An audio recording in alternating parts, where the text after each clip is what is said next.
আসসালামু আলাইকুম রহমতুল্লাহি ওবরাকাতু। এই যে বাম সাইডে দেখেন কিভাবে খাবারের, জুসের দোকান, বার্গারের দোকান, সোপের দোকান, লুডুসের দোকান, এই সব দোকান আগে উঠাতে হবে। আগে মানুষের পথচারী যেখানে হাঁটাচলা করে তাদের পথ ক্লিয়ার করে দিতে হবে। দুই সাইডে যে গাড়ি রাখা হয়, গাড়ি আগে সরাতে হবে। কোনো গাড়ি পার্কিং থাকবে না রাস্তায়। নিয়ম করলে করার মতন করবে।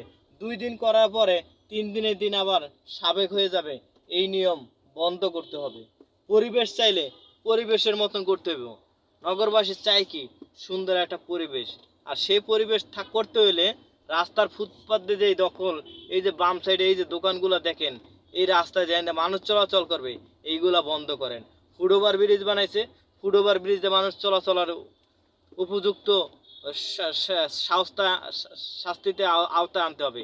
এই যে কানে মোবাইল হ্যালো কইয়া এই যে রাস্তার মাঝখান দিয়ে পার আসছে, এনে কোনো জেব্রা ক্রসিং আছে? এই যে দৌড়ে, এই যে চোর চোর চোর চোর চোর দৌড়ে গেছে, এই রাস্তার মাঝখান দিয়ে চোর দৌড়ে যায়।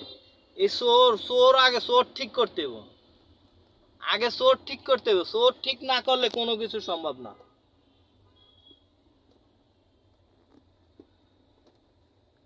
এক চোর গিয়া চোরে যদি চুরি করে, এই চুরি চুরি বন্ধ করতে হবে।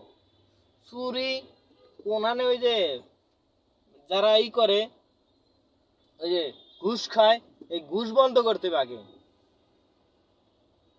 হ্যাঁ, ঘুষ না বন্ধ করে রাস্তার ফুটপাত দখল করে, এইগুলা না বন্ধ করে ই না কইরা এই দুই একটা